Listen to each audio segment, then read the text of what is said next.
What happens when the queen of country music sits across from daytime TV's most unapologetically sharp-tongued host, and the very first question hits like a punch instead of a handshake, and two powerhouse women refusing to back down? Today, we're breaking down the moment a polite conversation on The View detonated into one of the most unforgettable on-air confrontations of the year. A fiery exchange so intense it split the audience in half and sent social media into meltdown for weeks. Please watch until the end. It'll be worth every second of your time. The interview was supposed to be easy. That's what everyone thought when Reba McEntire walked out and took her seat at the table. She had that familiar warm smile, that calm, grounded presence she carries everywhere. She came here to promote her new album, some light stories, a couple of jokes, then out. That was her plan. But Joy Behar had a different plan. As Reba settled into the guest chair, Joy turned toward her with a smile that looked polite on the surface, but didn't sit right underneath. It was tight, a little too sharp at the edges, like she already had the punchline in her head, and Reba just didn't know it yet. The other hosts did their usual friendly chatter, setting the stage, but Joy leaned in first, elbows on the table, eyes locked on Reba like she was lining up a shot. "So, Reba," Joy began, voice sugar sweet but just a little too loud, "you've been in the entertainment business for decades. You've seen it all. What do you think about all these young artists today who seem more focused on their social media followers than actual talent?" It sounded like a normal question, but there was weight on the words followers and actual talent, like she was already insulting a whole generation and daring Reba to agree. Reba shifted just slightly in her chair. Her smile stayed, but the air seemed to tighten around the table. "Well, Joy," she said calmly, that soft Oklahoma drawl wrapping around her words, "I think every generation has its own way of connecting with people. These young artists are incredibly talented. They're just using different tools than we had back in my day." Joy didn't nod. She didn't even pretend to consider it. Instead, she tilted her head, eyes narrowing just a touch. "Back in your day," she cut in, "people actually had to earn talent." The line landed like a slap meant to sting. The other hosts glanced at each other. A couple of them forced small smiles like they were hoping it would pass as a joke. It didn't. Reba's smile didn't disappear, but it changed. It was tighter now. Her eyes didn't soften. They sharpened. She'd been insulted before, on and off camera. She knew exactly what Joy was doing. She leaned in just a little, her voice still steady, still controlled. "Tools change, Joy," she said. "Talent doesn't." She didn't raise her voice. The line was clean, simple, and heavy, like a warning. Joy heard the warning and ignored it. She gave a small shrug, turned one corner of her mouth up in a half smirk, and let out a little laugh that sounded more like a scoff. "Or," she replied, tilting her head, "maybe standards dropped." She didn't pretending now. No hiding behind just asking questions. She wasn't talking about social media anymore. She was talking about the kids coming up behind Reba. She was talking about the entire system Reba had just defended. And by extension, she was taking a swing at Reba's judgment too. Reba didn't rush. She didn't snap back right away. On the outside, she looked calm. On the inside, something moved. This wasn't just a rude comment. It was the kind of disrespect she'd heard her whole career. She blinked once, slowly. Her tone stayed gentle, but there was steel underneath it now. "Is that what you think?" she asked quietly. "That's the only way someone can be talented, is if they came up the same way you understand?" Joy opened her mouth. She hadn't expected to be challenged this directly, this quickly. She thought Reba would laugh it off, or dodge, or let it roll past. Instead, Reba held her gaze. No jokes, no fake smile. The moment Joy realized Reba wasn't going to roll over, she pushed harder. Joy leaned back in her chair, crossed her arms, and went straight for the new generation again, this time without even trying to sugarcoat it. "These TikTok kid," she said, waving her hand like she was shooing away a fly. "They're not artists. They're just kids lip-syncing to other people's songs. Entertainers at best, not musicians." Reba didn't flinch, but her posture changed. Chin lifted just a bit, shoulders squared. She wasn't angry yet, but she was done pretending this was harmless banter. You don't have to understand them to respect them, Reba said gently. The tone was soft, but the meaning wasn't. It was a boundary, a warning. Joy heard the boundary and stepped over it anyway. She let out a sharp little laugh and gave Reba a slow, patronizing smile. Respect is earned, sweetheart. That word, sweetheart, hung between them like a spark hitting dry grass. Reba's fingers tightened around the arm of her chair. Subtle, but unmistakable. She wasn't smiling now, not even politely. Reba didn't raise her voice. She didn't try to match Joy's snark. She just turned her head slightly, the way someone does when they decide they're done being talked down to. You know, she said calmly, you were a comedian before you were a talk show host. Then she paused just long enough for the table to go still. And comedy comes in all shapes. Even yours. Joy froze for 3 full seconds, long enough for every host at the table to notice. Her mouth tightened. Her eyes narrowed.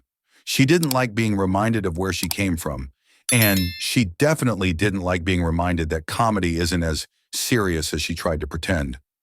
She snapped back quickly, but not gracefully. At least comedy requires timing, Joy fired. TikTok requires a phone. That was the moment Reba tilted her head, a tiny move. But for anyone who's ever watched Reba handle conflict, that tilt is the universal sign of, all right, that's enough. Her expression didn't change much, but the energy around her did. She wasn't just defending young artists anymore. She wasn't just correcting Joy's tone.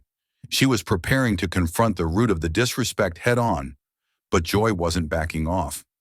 After Reba's last line hit her squarely, Joy straightened her back, took a breath, and switched to a different kind of attack. Success handed overnight isn't real success, Joy said, slow and pointed, like she was delivering a fact instead of an insult. These kids go viral once and suddenly think they're stars. That's not the real world. Reba blinked once. Then she lifted her chin and her voice dropped into that low, steady tone people use when they're done playing nice. Neither is sitting at a desk judging industries you've never stepped foot in. The line dropped between them like someone had slammed a door. Joy froze, just for half a second. But it was enough. It was the first time all morning that Reba didn't let anything slide. The first time she pushed back with real force. And Joy, someone who's made a career out of staying on top of every argument, didn't like that feeling for a second. She fired back instantly, but this time with no disguise, no fake lightness, no attempt to soften the blow. She wanted it to hurt. Joy slammed her hand on the table, harder than she probably meant to. The sound echoed loud enough that everyone at the table jolted. Maybe the problem isn't them, Joy snapped. Maybe it's you, established artists who can't handle honest criticism. Reba stood up, not because she lost control, not because she was rattled, but because she'd reached that point where staying seated felt too small for the truth she was about to deliver. Honest criticism? Reba said, her voice calm but razor-sharp. That wasn't honesty, Joy. That was condescension wrapped in cheap punchlines. Joy opened her mouth to fire back, but Reba's stare cut straight through her, steady, unshaken, and absolutely done with being spoken down to. Reba didn't sit back down. She stayed standing, hands lightly gripping the top of her chair, eyes fixed on Joy with a calm that was somehow more intimidating than yelling. You want to talk about paying dues? She said, voice steady but sharper than anything she'd said before. All right, let's talk. The studio went silent again, not tense this time, but expectant, like everyone knew something real was about to come out. Reba took a breath. I was told I wasn't pretty enough to sell records, she began. No theatrics, no dramatics, just the truth, delivered straight. I walked into meetings where men older than my father told me my face would hold my career back. Joy looked away for a second. Reba didn't. I had labels try to change everything about me, she continued. My voice, my hair, my clothes. One producer even suggested I should change my name because it didn't sound marketable. Reba let out a small, humorless laugh, different from the warm laughs people knew her for. And when I went through my divorce, half the industry decided I was too old to start over, too old to fall in love again, too old to tour again, too old to be anything but grateful for whatever scraps they handed me. She paused just long enough for the words to sink in. I drove across this country in cars that barely held together, performed in bars where there were more empty chairs than people. I sang for crowds of 7 like they were 7,000, because that's what you do when you're chasing something bigger than yourself. Every line hit heavier than the one before it. Not self-pity, not anger, just truth sharpened into a blade.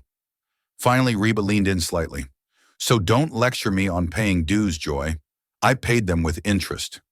Joy let the sentence hang for a moment before she spoke again. Quieter but meaner. Sounds like bitterness, not wisdom. The comment floated out like a small thing, but it was meant to cut. And it did, only not in the way Joy expected. Reba didn't snap. She didn't flare up. She laughed. A soft, sharp, almost elegant laugh, one that carried more danger than shouting ever could. If I were bitter, honey, Reba said, lifting one eyebrow, you'd know. Then she tilted her head, giving Joy the exact same condescending tone Joy had been using from the beginning. I'd sound exactly like you right now. Joy's face tightened like someone had just slammed a door in front of her. Joy must have felt the ground slipping under her, because instead of backing off, she doubled down. But this time, she didn't go after young artists or social media. She went after Reba directly, her tone, her confidence, her dignity. With a smirk that came out crooked and careless, Joy waved her hand and said, "Relax, princess. It's just TV." That word, princess, didn't land like an insult you shout in anger. It landed like a knife you press in slowly. Reba didn't flinch. She didn't even blink. She just stared at Joy, and something in the room shifted. Quietly, instantly, unmistakably. "Call me princess one more time." She didn't raise her voice. She didn't threaten. She said it calmly, almost politely, but the kind of polite where everyone suddenly forgets how to breathe. The other host froze. Even Joy hesitated, her mouth still half open like she wasn't sure whether to laugh or be afraid. This wasn't Reba losing control. This was Reba showing exactly how much control she still had. But Joy, refusing to lose ground, stood up. She pushed her chair back a little too quickly, as if volume and height might somehow give her the upper hand. "Some of us have fought real battles," Joy snapped, throwing her hand out like she was swatting away everything Reba had just shared. Reba lowered her gaze for one slow second, just enough for the audience to think she might let it go. But when she lifted her head again, her eyes were completely different. No warmth, no softness. A storm, focused and deadly calm. "You want battles?" Reba said, voice low enough that everyone had to lean in to hear it. "Sit down." Joy didn't move. Reba stepped closer. Not aggressive, not loud, just sure. "Sit down," she repeated. "Let me educate you." It wasn't a request. It wasn't even a warning. It was a line in the sand. Reba didn't wait for Joy to sit. She moved first, one step around her chair, then another, closing the distance between them in a way that wasn't loud or dramatic, but carried the weight of someone who was done holding anything back. Her voice dropped into a lower, colder register. Nothing shaky, nothing emotional, just truth delivered with surgical precision. "I fought the battle of losing my band in a crash," she said, taking another step forward. "I fought the battle of rebuilding my life from ashes." Joy's face twitched, just a flicker, but Reba wasn't looking for reactions. She was laying out a record of survival. "I fought the battle of being told I didn't belong. For 40 years. The words didn't rise in volume. They didn't need to. They came out steady, controlled, and far more powerful than shouting. Reba stopped right in front of Joy's side of the table, close enough that Joy instinctively straightened up, like her body was trying to prepare before her mind could. "And the hardest battle?" Reba asked, her tone dropping into something even quieter, almost dangerous.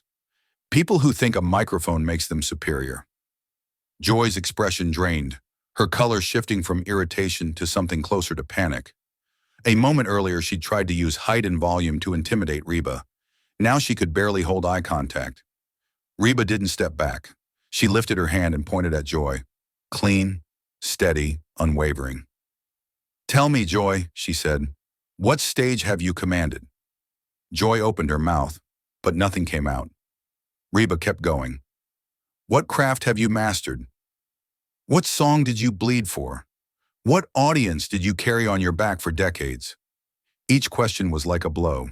Slow, deliberate, impossible to dodge. Reba leaned in just slightly. You sit in that chair and talk about the music industry like you built it, she said. So tell me, what exactly qualifies you to judge anyone's art? Joy's lips parted, but no sound, no joke, no comeback came out. Not a single word. Joy stood there frozen, still trying to swallow the truth Reba had just fired at her. The studio lights felt hotter now, the silence heavier. She finally let out a shaky breath and glanced away, her shoulders dipping for the first time since the interview began. Maybe I was out of line, Joy said quietly, almost like the words were being dragged out of her. Reba didn't even pause. You weren't out of line, she replied. You erased the line. It wasn't harsh, it wasn't loud. It was simply accurate, and somehow that made it sting more. Joy's head dropped slightly, and for the first time in her long television career, she looked small. Not embarrassed, not angry, just genuinely confronted by someone who didn't rely on insults or volume to shut her down. A Joy Behar nobody had ever seen on TV before. She swallowed again, her voice barely above a whisper when she spoke next. I became what I used to fight. The words surprised everyone, including Reba. That sentence didn't come from pride. It came from clarity. Reba let out a slow breath. The fire in her eyes softened. Not gone, but steadier, warmer. She wasn't backing down. She was shifting. Then learn from today, Reba said, her tone calmer but still firm. Because the world doesn't need another critic. Joy lifted her eyes, meeting Reba's again. It needs people who actually listen. The line didn't lecture. It didn't shame. It simply landed with the kind of weight people remember long after the cameras turn off. For the first time all morning, Joy didn't try to argue. She just nodded, tiny but real. Joy took a long breath, straightened her posture, and finally turned toward the camera. No performance, no punchline, just honesty, raw and unpolished. I dismissed stories I didn't understand, she said, her voice steady but softer than usual. And that's not criticism. That's arrogance. It wasn't the kind of TV moment you plan. It was the kind that catches everyone off guard. Reba nodded once, slow, understanding, but still holding her ground. Understanding changes everything. It wasn't a victory lap. It was a reminder, firm, simple, and impossible to argument with. Joy glanced back at Reba, the edge completely gone from her tone now. Reba, forgive me? Reba's reply came with a small smile, warm but carrying the unmistakable message that she meant every word. Honey, already forgiven, just never repeat it. The two women exchanged a quiet laugh. Real, not forced, not for the cameras. But it didn't erase what happened. It didn't smooth over the fire or the fight. Everyone watching could feel the truth underneath that small moment. A new line had been drawn on the view. Not out of anger, but out of respect earned the hard way. If this showdown taught us anything, it's that respect isn't automatic. It's earned, defended, and sometimes demanded right in the heat of the moment. Now I want to hear from you. Did Joy cross the line? Or did Reba deliver the most powerful lesson the View has seen in years? Drop your thoughts in the comments. Hit that like button if the story kept you hooked. And don't forget to subscribe for more explosive confrontations just like this one. Your take might be featured in the next video. So tell me, whose side are you on?